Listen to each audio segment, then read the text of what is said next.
नमस्ते।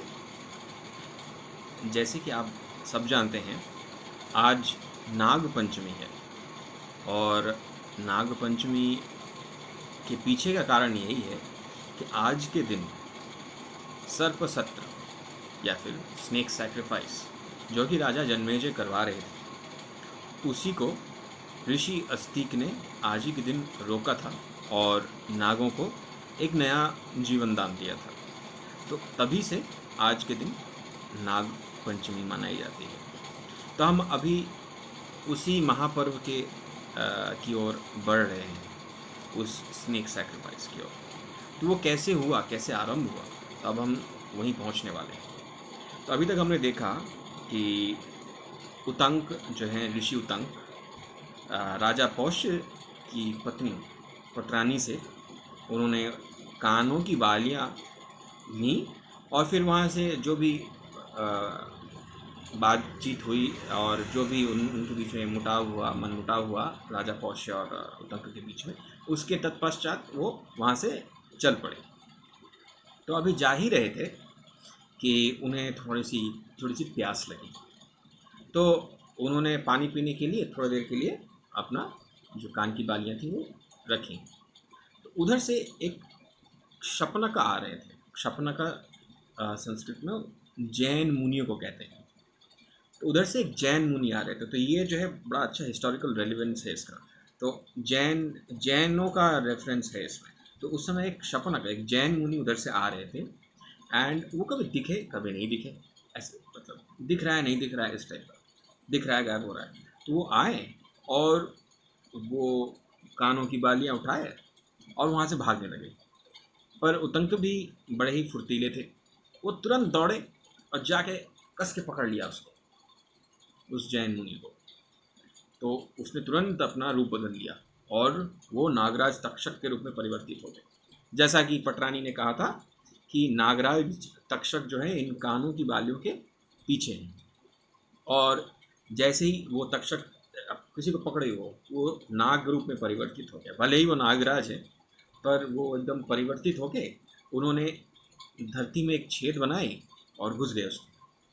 अब क्योंकि वो मामूली नाग तो है नहीं, वो नागराज तक्षक, और नागराज तक्षक कोई देख ले वही बहुत बड़ी बात है। तो वो जो उनके साइज़ काफ़ी बड़ा था। तो उन्होंने जो होल बनाया वो काफ़ी बड़ा सा था। तो वो जो एक गर्त से बनाया तो उसमें वो चले गए। तो उतंक भी उसी गर्त में स्वयं प्रविष्ट हो गए और खुद ही उनके पीछे पीछे पीछे पाताल लोक तक पहुंच गए।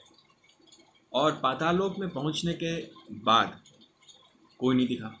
तो उन्होंने वहाँ पे नागों का गुणगान गाना शुरू किया कि शायद नाग प्रोपिशिएट हो जाए, शायद नाग प्रसन्न हो जाए और मुझे लौटा दे। तो उन्होंने कहा कि हे नागों के राजा ऐरावत, तो नागों के राजा का नाम भी ऐरावत भी था। हे नागों के राजा ऐरावत, आप तो युद्धों को सुसज्जित करते हैं, आप बादलों की तरह गरजते हैं, आप वर्षा की तरह बरसते हैं, आप आंधी की तरह चलते हैं, आप बहुत ही सुंदर और बहुरूपी हैं, आपके अनेकों रूप हैं, आप स्वयं सूर्य के समान चमकते हैं। आप जब निकलते हैं तो आपके साथ, हे धृतराष्ट्र, आप जब निकलते हैं तब आपके साथ 20,000 नाग भी निकलते हैं। आप अनेकों कानों की बालियां पहनते हैं और बहुत ही सुंदर लगते हैं। मैं यहाँ पे कानों की बालियों के लिए आया हूँ। हे नागराज तक्षक, जो कि खांडव और कुरुक्षेत्र के स्थानों पर रहते हैं। हे तक्षक, जो अपने पुत्र अश्वसेन के साथ इक्षुमती नदी जो कि कुरुक्षेत्र के पास है वहाँ पे विचरण करते हैं। अब अश्वसेन की कहानी और है। अश्वसेन जब खांडव स्थान को जला गया था तब अश्वसेन की मृत्यु हुई थी अर्जुन के हाथों। तो हे राजा, हे नागराज तक्षक, जो कि अपने पुत्र अश्वसेन को बहुत प्रेम करते हैं और इक्षुमती नदी के किनारे कुरुक्षेत्र में विचरते हैं, कृपया प्रसन्न होइए। इवन आपके छोटे भाई श्रुतसेन, जो कि स्वयं एक महान नाग हैं, वो महाद्युम्न जो स्थान है वहाँ पे नागों के राजा बनने की इच्छा रखते हैं, तो हे नागगण कृपया प्रसन्न होइए। लेकिन उसकी बात किसी ने नहीं सुनी, कोई नहीं आया। तो उन्होंने देखा कि वहाँ पे फिर दो स्त्रियाँ दिखी जो कि एक करघा चला रही थी। करघा मतलब लूम। उसमें उसमें एक श्वेत धागा था, एक काला धागा था। उन्होंने देखा कि एक 6 लड़के हैं, वो एक पहिया चला रहे हैं और उसके बगल में एक बड़ा ही सुंदर सा व्यक्ति खड़ा है। ये उन्होंने देखा। तो फिर उन्होंने मंत्र गान करना शुरू किया। फिर ये अपने सामने जो दृश्य था वो देख के उतंक बोलने लगे कि ये 6 लड़के 360 तीली 360 स्पोक्स वाले पहिए को 24 खंडों में घुमा रहे हैं। ये 2 देवियाँ, ये 2 नारियाँ जो कि ब्रह्मांड का प्रतिनिधित्व करती हैं, काले और श्वेत धागों से को का अपने करघे में, अपने लूम में घुमाकर पूरे ब्रह्मांड का सृजन कर रही हैं और उसमें सारे जीव जंतु का। फिर वो इंद्रदेव की गुणगान करने लग गया। फिर बोला कि हे इंद्रदेव, हे वज्रधारी, हे नामुची और वृत्र के हंता, कृपया प्रसन्न हो।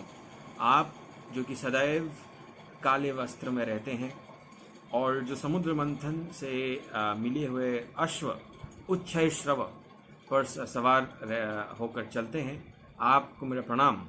हे पुरंदर, जो कि इंद्रदेव का एक और नाम है, हे पुरंदर, आपको मेरा प्रणाम।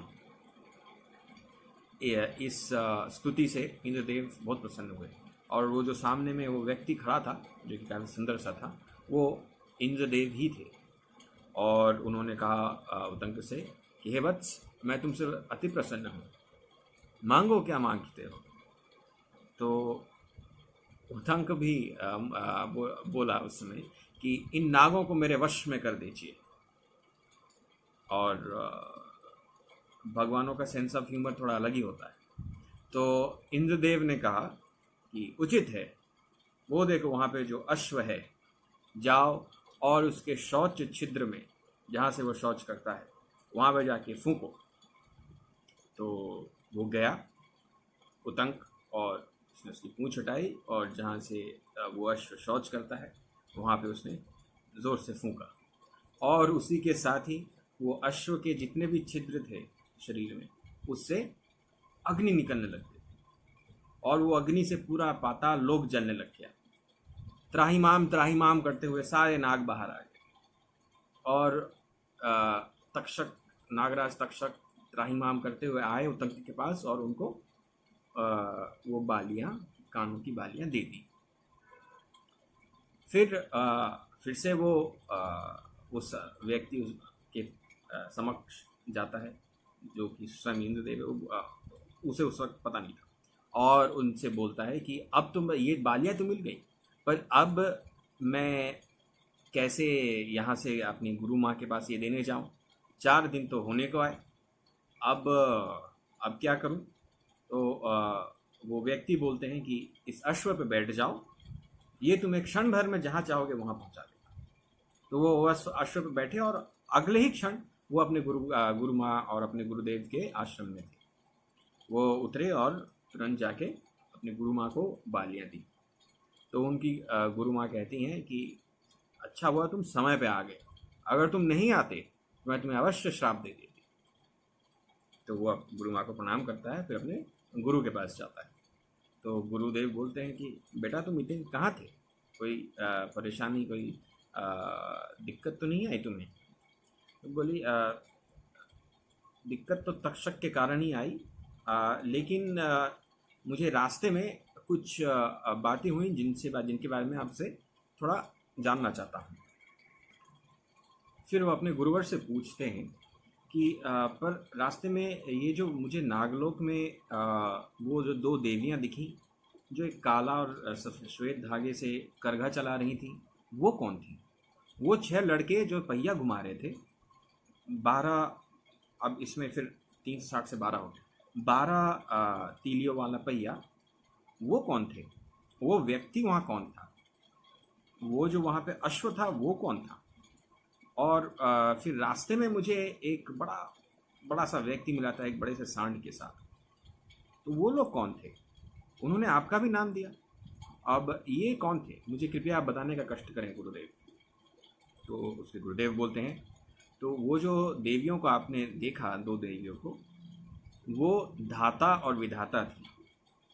वो जो 6 लड़के थे वो 6 सीजन्स, 6 ऋतुएं, हिंदुज़म में 6 सीजन्स होते हैं, राइट। तो 6 ऋतुएं हैं, वसंत, ग्रीष्म, वर्षा, फिर शरद, हेमंत एंड शिशिर। ये 6 हैं हमारी ऋतुएं। तो ये 6 लड़के, ये 6 ऋतुएं थे, जो कि 12 स्पोर्ट्स, मतलब 12 महीने में पूरा वर्ष चला रहे थे। वो जो अश्व आपने देखा वो स्वयं अग्निदेव थे, और वो जो व्यक्ति थे वो स्वयं इंद्रदेव थे। जो आपने वो बड़ा सा सांड और बड़ा सा व्यक्ति देखा वो भी इंद्रदेव थे, और वो जो सांड था वो कोई और नहीं बल्कि इंद्रदेव के वाहन ऐरावत, हाथी ऐरावत थे। इंद्रदेव मेरे मित्र हैं, इसीलिए उसने बेटा तुम्हारी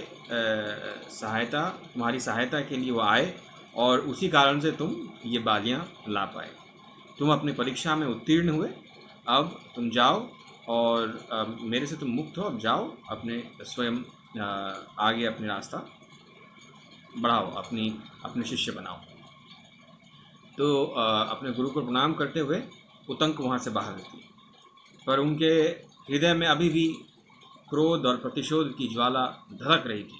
वो तक्षक से अपना प्रतिशोध लेना चाहते थे।